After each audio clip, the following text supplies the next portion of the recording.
Boa noite, meus irmãos. Vamos abrir as nossas Bíblias em Lucas.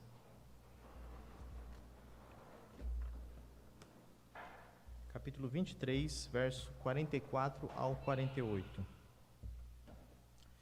Hoje nós estamos aqui rememorando o sacrifício do nosso Senhor, o culto que nós denominamos como culto da paixão, culto de Páscoa. Lucas capítulo 23, verso 44. E apenas para relembrar os irmãos, sei que os irmãos já sabem disso, mas Páscoa não tem nada a ver com coelho, com ovo de chocolate e com essas coisas todas aí, né? Páscoa é uma festa judaica, uma festa hebraica, e que foi instituída quando Deus libertou o povo de Israel do Egito. Já estavam ali há um bom tempo, e a Páscoa então era essa festa que rememorava durante a trajetória do povo de Israel no deserto, e depois foi estabelecida de maneira permanente, enquanto o povo estava na terra prometida. Relembravam os atos redentores do Senhor. Então a Páscoa, Satanás deturpou isso na nossa sociedade, colocando na cabeça principalmente das nossas crianças, e assim construindo gerações que ainda virão com uma mentalidade completamente distorcida a respeito de uma festa solene, séria, e que deveria pelo menos trazer a gratidão em nossos corações pelos atos redentores que Deus realizou nas nossas vidas. E é sobre isso que eu quero falar essa noite, sobre essa história e sobre esse espetáculo, o espetáculo da crucificação do nosso Redentor. Abra sua Bíblia então, Lucas 23, 44, que está escrito assim: E era já quase hora sexta, e houve trevas em toda a terra até a hora nona. Escurecendo-se o sol, e rasgou-se ao meio o véu do templo. E clamando Jesus com grande voz, disse: Pai, nas tuas mãos entrego o meu espírito. E havendo dito isto, expirou. E o centurião, vendo o que tinha acontecido, deu glória a Deus, dizendo: Na verdade, este homem era justo. E toda a multidão que se ajuntara para este espetáculo, vendo o que havia acontecido, voltava batendo nos peitos. Senhor, nós te louvamos por até aqui o Senhor estar falando aos nossos corações, pelos atos desse culto e agora especialmente pela pregação da sua palavra. Dá-nos ouvidos, Senhor, para ouvir, corações de carne para aceitar a tua doce voz. O Senhor é o nosso pastor, o Senhor é o nosso mestre, e a nossa oração é que o Senhor nos ensine essa noite. Nós oramos em nome de Jesus. Amém. Recentemente a minha esposa, ela disse que se emocionou muito quando assistiu a peça da Bela e a Fera, o espetáculo da Bela e a Fera. Não sei quanto tempo foi isso, mas ela disse que se emocionou muito. E algumas das características que ela descreveu a respeito do impacto que essa peça exerceu no seu coração, ela disse que foram a trilha sonora, os efeitos especiais, o cenário e outros elementos desse espetáculo comoveram muito ela naquela ocasião. E eu pergunto para você, você já foi em algum espetáculo? Você já foi em algum show onde luzes, sons e outros atos são exercidos para impactar aqueles que estão participando desse espetáculo? Quando nós falamos de um espetáculo, ou de um show, ou de algum evento, nós temos que ter em mente que eles são construídos e preparados para atingir o coração daqueles que estão participando, daqueles que estão assistindo. E nós estamos aqui, quando nós lemos esse texto, diante do maior espetáculo que a humanidade já presenciou. Na verdade, o texto diz isso, que no verso 48, que a multidão se ajuntou para este espetáculo, o espetáculo da crucificação do nosso Salvador. Mas antes de descrever exatamente as lições que esse espetáculo aqui, os impactos que esse espetáculo traz aos nossos corações, Deixe-me fazer algumas considerações que são importantes para entendermos a passagem. A primeira delas, nós estamos aqui, quando fizemos essa leitura, diante do texto, talvez um dos textos mais importantes da Bíblia. Esse texto que nós lemos diz respeito ao cumprimento de todas as profecias do Antigo Testamento. Desde Gênesis já fora anunciado um Redentor, um Messias, que traria salvação para a condição decaída em que o homem, depois da queda de Adão, se inseriu na sua desobediência. Portanto, quando nós lemos esse texto, nós não podemos perder isso de vista. Estamos diante do cumprimento das boas e preciosas palavras que foram ditas por Deus no decorrer de toda a história. Essa passagem, portanto, retrata o cumprimento dessas profecias. E Lucas, diferente de Mateus, Marcos e João, ele era um médico. E por ele ser médico, ele retratou o sacrifício do nosso Salvador de uma maneira bastante particular. Somente Lucas, por exemplo, vai dizer que Jesus suou gotas de sangue. Nenhum outro evangelista vai dizer isso. Ele diz que Jesus, quando subiu ao Getsêmani, o texto diz isso, que ele foi tamanha a pressão que ele sentiu sobre o seu corpo, pressão psicológica, que os seus poros se dilataram e o seu suor então misturou-se com o seu sangue, e ali em agonia, diz o texto que ele orava ao seu pai, e Lucas, por ser médico, descreveu isso com bastante propriedade.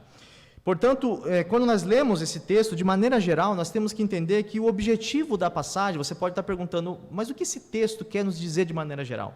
O objetivo, a ideia exegética dessa passagem, é nos mostrar os impactos que a crucificação de Jesus efetuou na criação, em Deus e também na humanidade. Quais foram os impactos da crucificação na criação, em Deus e em toda a humanidade? E a primeira coisa que eu destaco aqui, meus irmãos, é que a morte de Cristo, ela impactou a boa criação de Deus. Quando eu falo boa aqui, eu estou querendo dizer para os irmãos que a criação, apesar de estar em estado de queda, ela ainda conserva também algumas características que são boas. Deus, quando criou todas as coisas, Ele disse que era bom. A criação é boa. E nós vemos, por causa de uma falsa teologia que foi influenciada pelo gnosticismo e pela filosofia platônica, querendo levar as pessoas apenas a almejar o céu, e se esquecem que a vida cristã e o reino de Deus já se iniciou aqui na terra.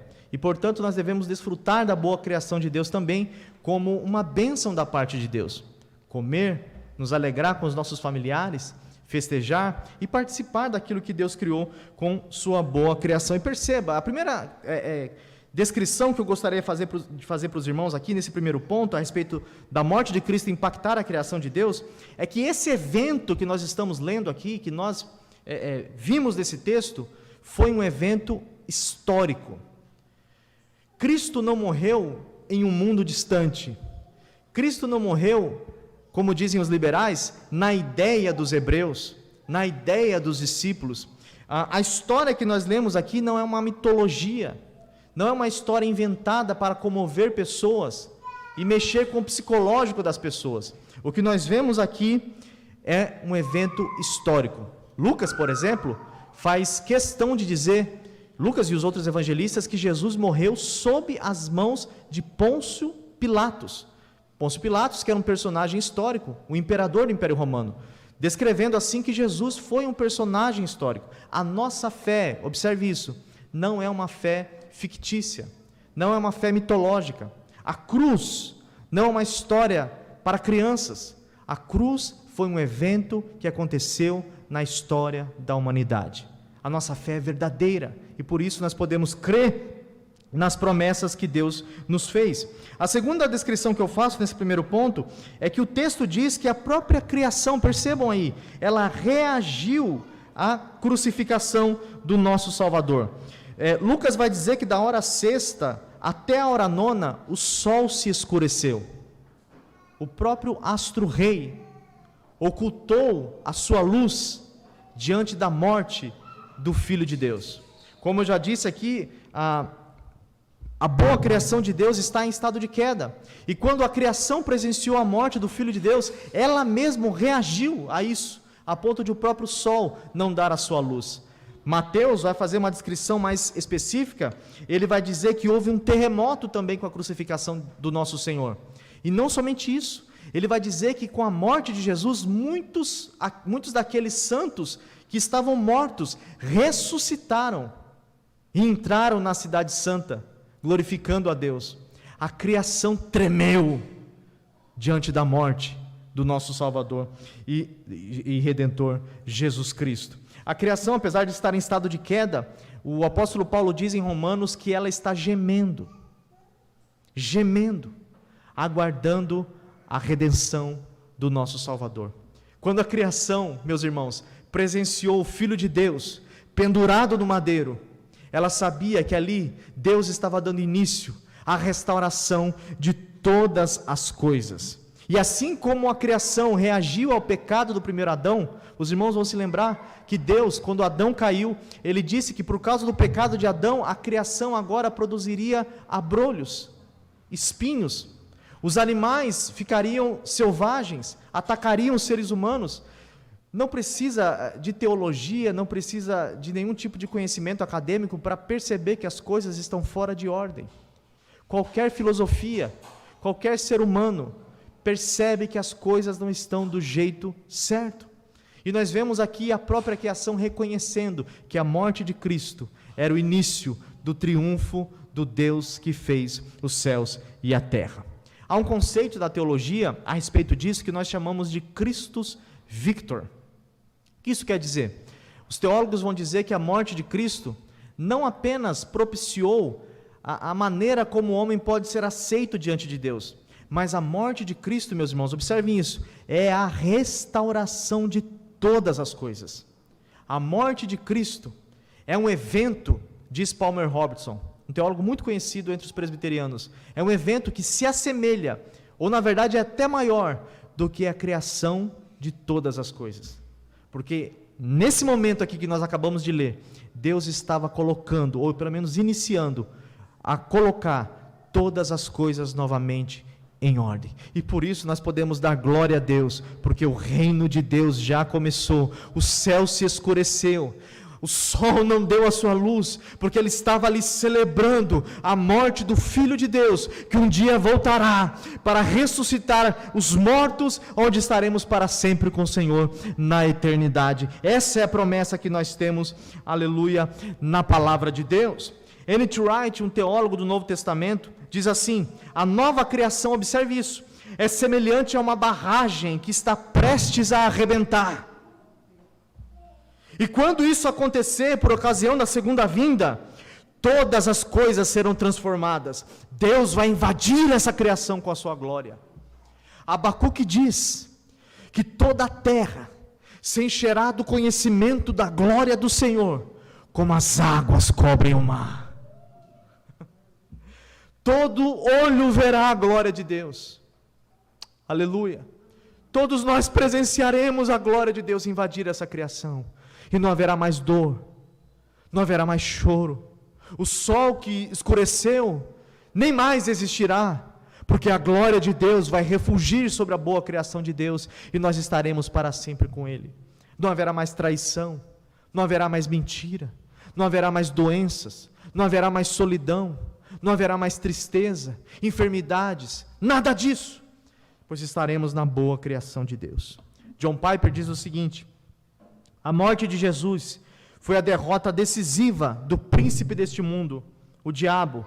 E quando cai Satanás, caem também todos os seus anjos.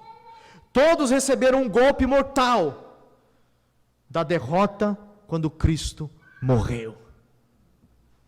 O apóstolo Paulo diz aos Colossenses que Cristo expôs de maneira vergonhosa os principados e as potestades na cruz do Calvário. Você já passou vergonha alguma vez na sua vida? O diabo será envergonhado infinitamente mais, ou melhor, foi envergonhado infinitamente mais, quando os cravos transpassaram a mão do nosso Salvador. E o texto diz que não só a criação cósmica reagiu, mas também o templo. Irmãos, o templo, para um judeu, ele era um marco, um grande marcador do relacionamento pactual entre Deus e o seu povo. Percebam que o texto diz que o véu do templo se rasgou. No templo, olha aqui para mim, olha para a minha gravata, era no templo que Deus se comunicava com o povo. Desde o Éden, quando os irmãos fazem a leitura de Gênesis, onde Deus constrói um jardim para o homem, a figura que os teólogos bíblicos dizem ali que existe é a figura de um templo. Era costume dos deuses, isso obviamente de maneira retórica, colocar a sua imagem dentro do templo. E foi exatamente o que Deus fez. Quando ele construiu o jardim do Éden, ele colocou a sua imagem lá. Não é isso que o texto diz? Que ele fez Adão conforme a sua imagem, colocou Adão lá? E era ali que ele descia para comunicar-se com Adão.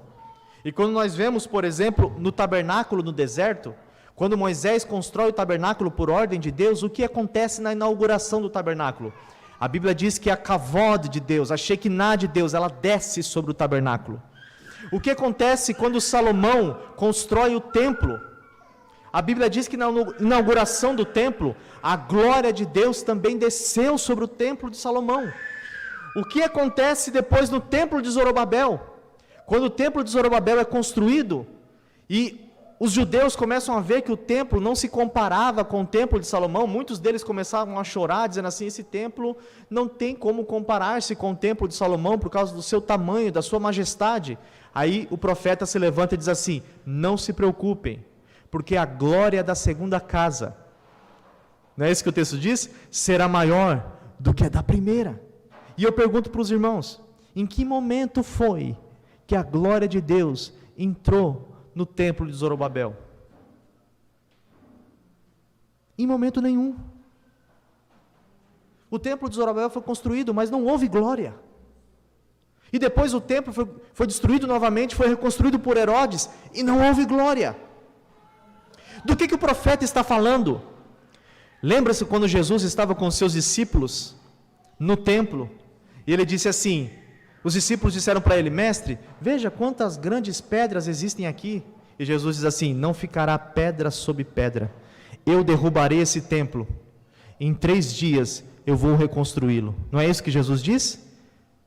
E os fariseus ficam nervosos com Jesus. Aí João diz assim, porque Jesus, na verdade, estava se referindo ao seu corpo, que ao 3º dia ressuscitaria da sepultura. E lembre-se, sempre que há templo, a glória. E eu faço os irmãos lembrarem que quando Jesus foi batizado no Rio Jordão, o que acontece? Quando ele sai das águas, uma voz diz do alto céus, este é meu filho amado, este é meu filho amado, em quem eu tenho um grande prazer. E o texto diz que todos viram uma pomba, ou melhor, o Espírito em forma corpórea de uma pomba, descendo sobre o templo de Deus, que era Jesus. E é por isso que João diz que ele tabernaculou entre nós. E isso não acaba. Jesus, quando vai aos céus, o que acontece com a igreja? A igreja passa a ser o templo de Deus. Em Pentecostes, quando a igreja é ali estabelecida na nova aliança, a Bíblia diz que também o Espírito desce sobre os crentes em Pentecostes, e eles começam a ver línguas repartidas como fogo, e a casa se enche da glória de Deus do mesmo jeito, porque onde há templo, a glória de Deus. Portanto, meus irmãos, com a ressurreição de Cristo, aqui a igreja é reunida, a glória de Deus se faz presente. É isso que o texto está dizendo. Quando Cristo morreu na cruz, o véu se rasgou. Mateus vai dizer que o véu se rasgou de alto a baixo, não de baixo para cima, simbolizando que a salvação, o acesso à presença de Deus, vem da graça de Deus, não vem dos nossos méritos, não vem das nossas obras, porque o próprio Deus foi quem estabeleceu um novo e vivo caminho pela cruz do nosso Redentor. Não há necessidade mais de ficarmos distantes, porque o véu se rasgou e nós temos acesso. A morte de Cristo impactou a boa criação de Deus. Essa é a esperança que nós temos, irmãos. A esperança de que o mundo será refeito. Observe isso. E nós estaremos para sempre num templo, não construído por mãos humanas. João vai dizer que no livro do Apocalipse, no céu não haverá templo. Você entende isso? Não haverá templo, porque nós estaremos na presença desse Deus. Ele será o nosso templo. Se alegre nessas promessas. A morte de Cristo também, diz o texto, impactou o próprio Deus. Observem que no verso 46, Jesus clama em alta voz. É um grito solene que Jesus dá. Ele clama. O texto no grego, em outros evangelhos, diz tetelestai. Está consumado. Está pago. Oh, glória. Está pago. Essa palavra grega tetelestai, os arqueólogos acharam em documentos que eram recibos que eram usados no Império Romano. Quando alguém pagava alguma coisa, eles carimbavam tetelestai. Quando Jesus diz tetelestai, ele estava dizendo: toda a dívida que nós tínhamos está paga. Veja, aqui há um aspecto, primeiro, da vitória de Cristo sobre a criação, e agora um aspecto da justificação, que é o aspecto que nós chamamos de aspecto forense. Aqui sim, o evangelista Lucas está lidando de como nós somos aceitos diante de Deus. Irmãos, eu não sei se você entende, a seriedade disso aqui. Nós não tínhamos acesso a Deus. O homem, por causa da queda, não poderia falar com Deus, não poderia se relacionar com Deus, mas agora, por causa de Cristo, apesar de ser um evento completamente trágico aqui, Deus estava recebendo a obra de Cristo, o seu corpo, a sua obediência ativa e passiva, como uma substituição pela minha vida e pela sua vida. A ideia aqui é que Deus estava recebendo o sacrifício de Cristo como bom cheiro, um cheiro suave, um cheiro que se assemelhava ao sacrifício do Antigo Testamento, mas agora um sacrifício perfeito. Observe que o texto diz aí, que Jesus clama, ele diz o seguinte, ele clama em alta voz e diz assim: Pai, nas tuas mãos eu entrego o meu espírito. Apesar de ser um evento trágico, como eu acabei de dizer, Jesus está dizendo que tudo aquilo que estava acontecendo ali, os cravos, o sangue, estava sendo entregue nas mãos do Pai.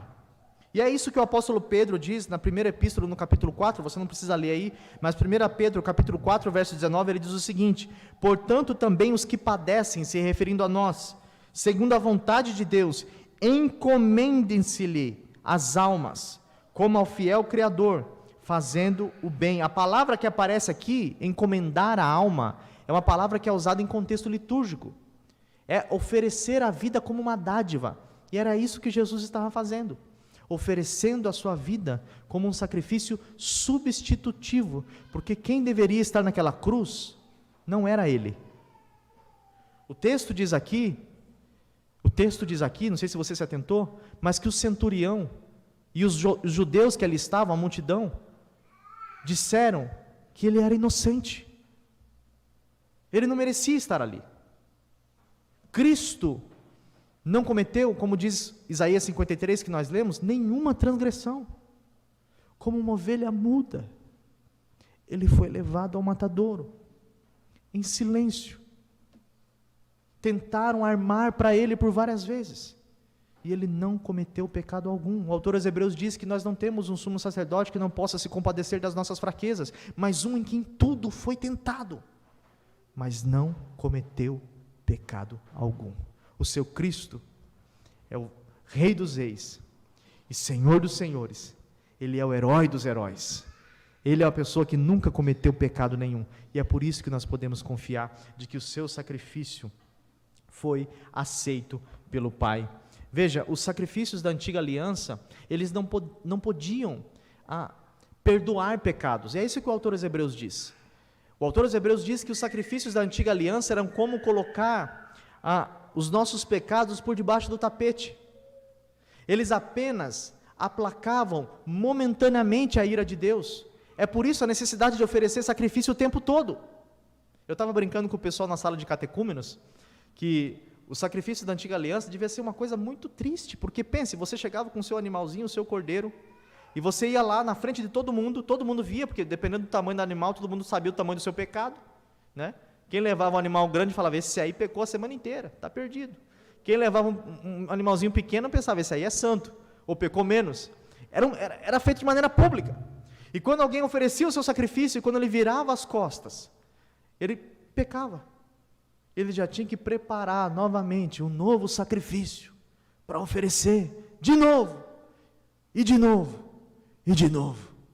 Mas agora, com esse grito solene, Jesus está dizendo: está consumado. Você percebe o privilégio que você tem? De estar aqui essa noite e penetrar. O autor aos Hebreus diz: com ousadia. E na verdade, irmãos, eu abro um parênteses aqui para dizer, muitos crentes vêm para o culto, eu faço uma aplicação aqui sem entender o que está acontecendo aqui, mascam chiclete, não se atentam à voz de Deus, bocejam, mexem no celular, eles acham que estão em qualquer outro lugar, mas não na presença de um Deus santo. Eles não perceberam ainda, pastor, que aqui existe uma escada, a escada de Jacó, onde os anjos estão descendo e subindo. Essa escada é Jesus Cristo, que nos dá acesso à presença daquele que criou todas as coisas. Vem para a igreja com a cara fechada, ele não entende a alegria que é estar na presença de Deus. Ele não entendeu que Cristo derramou o seu sangue para dar acesso a você, pecador, na presença de um Deus santo, que outrora ia esmagar você com a sua ira. O apóstolo Paulo diz aos Romanos, que agora justificados, nós temos paz com Deus. Paz com Deus. Você era inimigo de Deus, você cheirava mal as narinas de Deus, e agora, Ele te chama como chamou Abraão: vem cá, amigo, senta na minha mesa, senta na minha mesa e se banqueteia da palavra e da presença e dos dons do Espírito Santo. É isso que acontece. Deus recebe o sacrifício. O próprio Deus foi impactado com a morte de Cristo. E é interessante que Cristo morre depois de cumprir a sua missão. Irmãos, Deus não termina nada. Ou melhor, Deus não deixa nada por fazer. Tudo aquilo que Ele começa, Ele termina. E eu sempre falo isso para a Kel nos nossos devocionais, essa é a maior esperança que eu tenho. Como eu sei, como você sabe que um dia todas as coisas serão refeitas? Como você tem essa certeza? Como você sabe que um dia não haverá mais sofrimento? Eu sei, porque Cristo me falou, Ele me prometeu. E quando eu olho para a Bíblia Sagrada, todas as profecias da antiga aliança estão se cumprindo aqui, todas. E essa é a garantia de que eu tenho, de que todas as promessas que Ele fez a respeito da sua vinda, também serão cumpridas. Um dia, meus irmãos, nós ouviremos o soar da trombeta. Os que estarão vivos serão arrebatados, como diz Paulo aos Tessalonicenses, e os mortos ressuscitarão primeiro.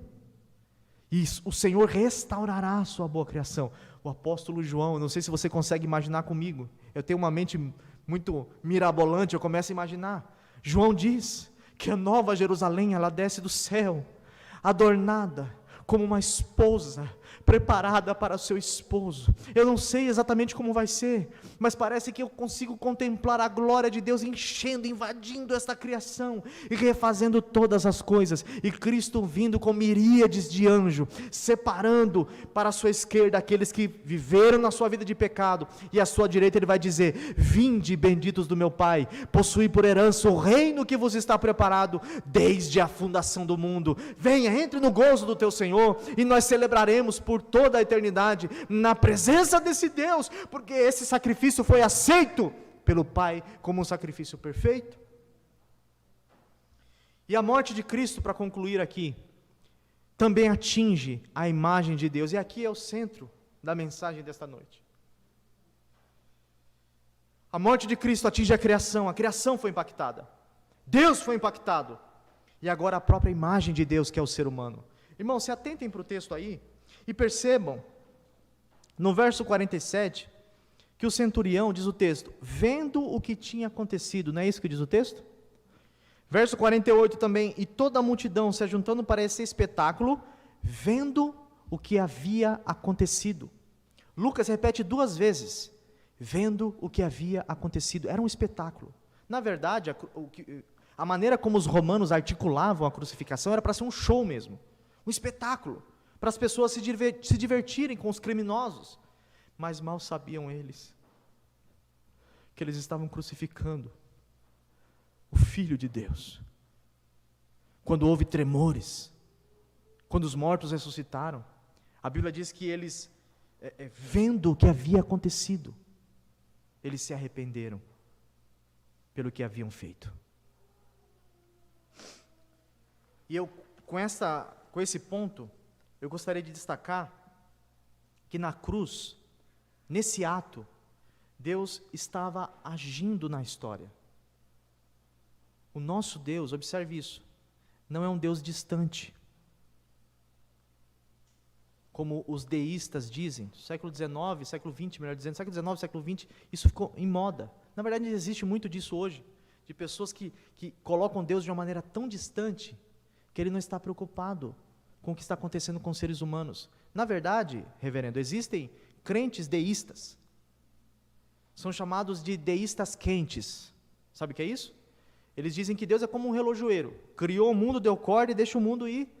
Falta cantar aquele, deixa a vida me levar, vai, vida leva eu, deixa levar. Deus não está nem aí para o que está acontecendo.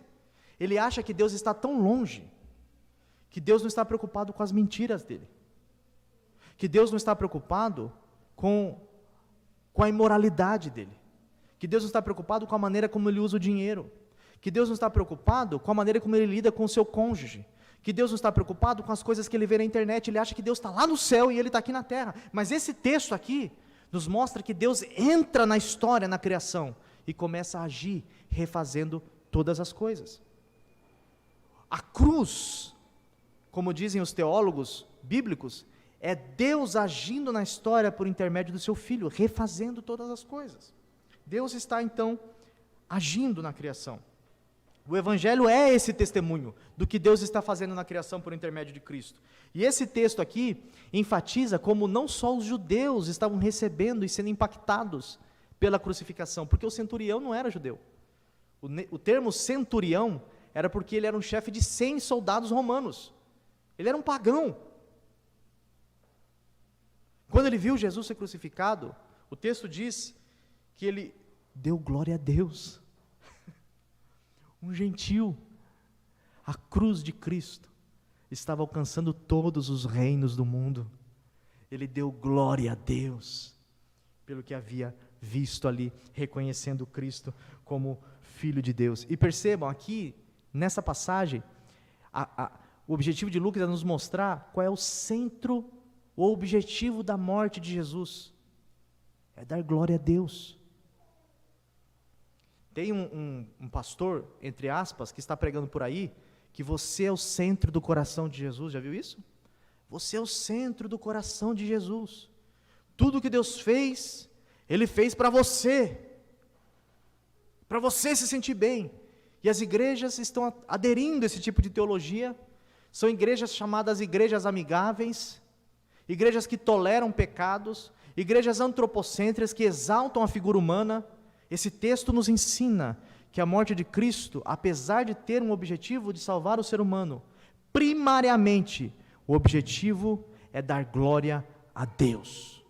E você pergunta, irmão Bruno, o que é dar glória a Deus? É dizer aleluia no culto? É dizer glória a Deus no culto e levantar a mão? Não. Dar glória a Deus, grave isso, se você tiver caneta, você anote aí. Dar glória a Deus é tornar o nome de Deus conhecido. Você dá glória a Deus quando torna o nome de Deus conhecido. Isso é glorificar a Deus. A Bíblia diz que Abraão foi fortificado dando glória a Deus. Você acha que Abraão andava na rua dando glória a Deus? Glória a Deus, glória a Deus. Isso não está na Bíblia. Dar glória a Deus é viver uma vida obediente e assim tornar o Deus de Israel, o Deus da Bíblia, conhecido entre todos os povos. E a cruz de Cristo tinha esse objetivo, dar glória a Deus. A sua vida dá glória a Deus? As coisas que você fala, dá glória a Deus? Você vive uma vida cruciforme?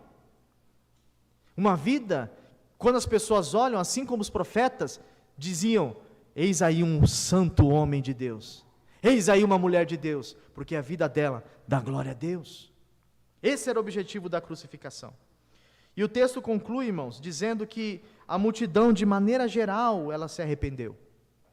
Os irmãos sabem que havia uma epígrafe sobre a cruz de Jesus, e essa epígrafe estava escrita: este é o Rei dos Judeus, em 3 línguas, hebraico, grego e latim, para que todo mundo pudesse ler. O objetivo era tornar Deus conhecido.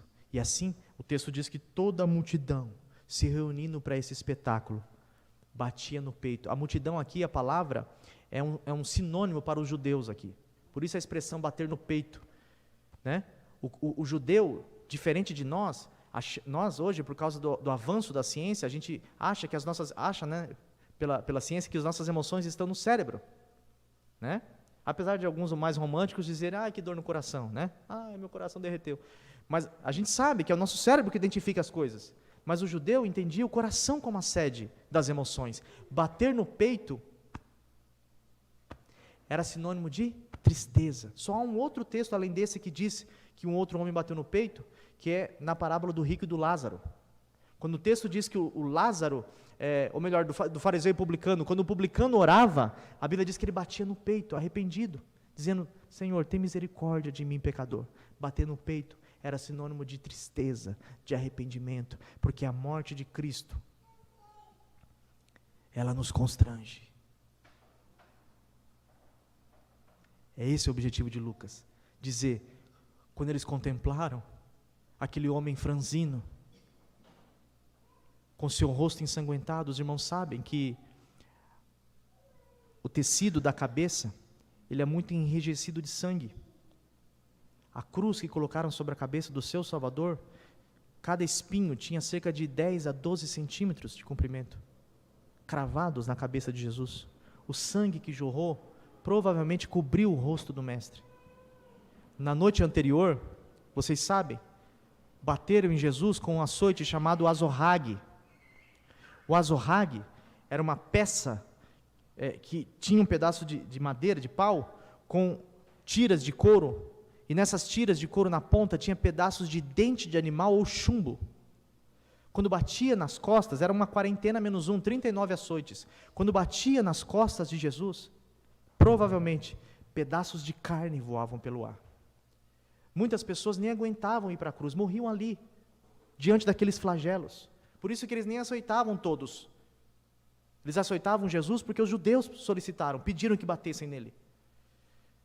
Jesus foi levado para uma cela, e naquela cela fantasiaram ele com um manto de púrpura, zombando dele. Aí o rei dos judeus.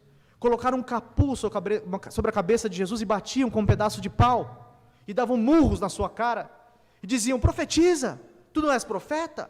Profetiza quem te bateu. Jesus passou uma noite com fome, com aquele manto nas suas costas, sangrando. De manhã, quando levaram ele para carregar a sua cruz, provavelmente o soldado romano puxou aquele manto que estava sobre as costas dele. Você já se machucou quando era criança e colocou band-aid ou alguma atadura, e de repente a sua mãe fala assim: vamos trocar a atadura, e puxa, sabe aquela dor? Multiplique isso por, sei lá, uma centena de vezes. Quando puxaram o manto de Jesus, a dor deve ter sido inimaginável. Provavelmente os seus dentes estavam quebrados pelos murros que levou. O seu rosto estava desfigurado, inchado. As suas costelas apareciam, porque Jesus era um homem cansado, um homem de dores, como a gente viu em Isaías. E colocaram a cruz sobre as suas costas. Ele caiu por várias vezes durante o caminho por causa do peso da cruz. Ele estava desidratado. É por isso que ele pede na crucificação: tenho sede. Ele estava com sede. E ele carrega a sua cruz. E colocam Jesus no madeiro. Irmãos, a cruz provavelmente tinha sido feita para Barrabás. É claro que isso é especulação, o texto não diz, mas muitos teólogos caminham por essa direção, dizendo que a cruz ela era feita sob medida, porque a cruz ela era tão espessa, que você precisava fazer um buraco antes, porque você não conseguia cravar na hora. Por isso eles já faziam a cruz sob medida para o malfeitor. E os irmãos sabem que naquela ocasião Barrabás é quem estava preso, e era ele que ia ser crucificado. E Pilatos então, por ocasião da festa da Páscoa, deu a oportunidade aos judeus para escolher se eles queriam Jesus ou Barrabás. Barrabás era um criminoso, um assaltante, mas o texto diz que eles diziam: crucifica Jesus. Eles gritavam com a multidão: crucifica, crucifica. É por isso que a voz do povo não é a voz de Deus. Crucifica. O povo dizia, crucifica, crucifica. Eu estou dizendo isso porque provavelmente Jesus era menor. E por certo tiveram que esticar Jesus, para que a mão dele alcançasse o buraco que já havia sido feito. Nenhum dos seus ossos foi quebrado, mas provavelmente a dor deve ter sido impensável. Então os cravos são atravessados nas suas mãos, atravessam os seus pés juntos. Quando levantam a madeira, todo o peso do corpo de Jesus cai sobre as feridas, nos seus pés e nas suas mãos. Alguns médicos dizem que Jesus não podia respirar. Provavelmente, quando ele disse aqui, está consumado, ele teve que empreender muito esforço para dizer está consumado.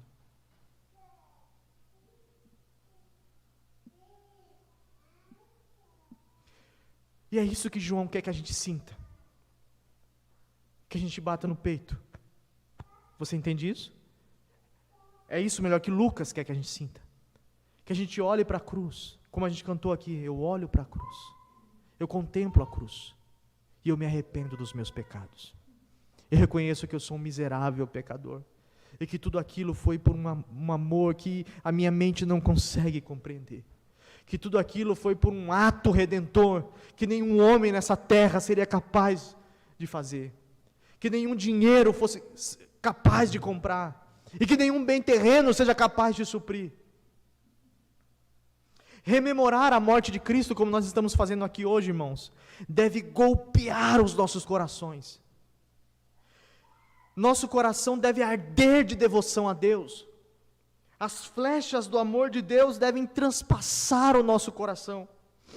Nós devemos nos constranger, nos envergonhar de tamanho sacrifício. Nós vamos cantar um hino daqui a pouco, e a letra do hino diz isso. Deus se sacrificou por nós. E nós? E nós?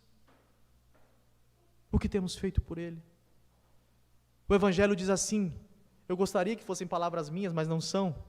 Jesus disse assim, todo aquele que quer ser o meu discípulo, deve tomar a sua cruz e segui-lo. O que é tomar a cruz, irmãos? O que é tomar a cruz? O que para um romano e para um judeu daquela época significava a cruz? Pense comigo. Acha que eram benesses? Acha que eram bênçãos? Acha que era alegria? Acha que eram pertences? A cruz era sinônimo de morte. É por isso que o apóstolo Paulo diz, nós somos entregues à morte todos os dias. Diga não a si mesmo, renuncie ao seu corpo, renuncie aos seus pecados, olhe para a cruz e veja Cristo pendurado no madeiro, porque domingo vai chegar, o domingo vai chegar, e nós veremos o triunfo do nosso Salvador. Charles Spurgeon, a respeito disso, ele diz o seguinte, a morte de Cristo, e eu encerro aqui, é o alerta mais terrível para os ímpios. Pois se Deus não poupou nem o seu único filho, ao qual o pecado foi somente imputado, ou seja, o pecado não era seu, o que Deus fará com as pessoas que pecam deliberadamente? A cruz é uma mensagem também do juízo de Deus. Eu não sei como você entrou aqui hoje, eu não sei, mas eu quero que você saiba, assim como Spurgeon diz, que se Deus foi capaz de sacrificar o seu filho por causa do pecado, é que o pecado não é uma coisa que nós devemos brincar. O pecado é uma coisa séria. E se você não está debaixo do guarda-chuva da graça de Deus, expressa na cruz, um dia você terá que lidar com esse Deus santo na eternidade. São Boaventura diz o seguinte, as chagas de Cristo ferem os corações mais duros e aquecem as almas mais frias. São João de Ávila, são teólogos católicos, não precisa seguir tudo que eles ensinam, mas nesse sentido eles estão certos. Ele diz assim, Senhor, quando te vejo na cruz, tudo me convida a amar o madeiro, a sua pessoa, as feridas no seu corpo e principalmente o seu amor. Tudo me convida a te amar e não me esquecer mais de ti. E eu encerro perguntando: a morte de Cristo impactou você? Impacta você? Você já se entregou, assim como Jesus, nas mãos do seu Pai? Já se sacrificou por Ele? E diante desse espetáculo que nós presenciamos aqui hoje, não com shows pirotécnicos, mas com um homem no madeiro, você se arrepende dos seus pecados? Se arrepende das suas obras mortas? Se entregue à cruz de Cristo essa noite, porque essa é a mensagem da paixão do nosso Salvador. Que Deus te abençoe nessa noite, meus irmãos. Senhor, nós te louvamos e nós te agradecemos.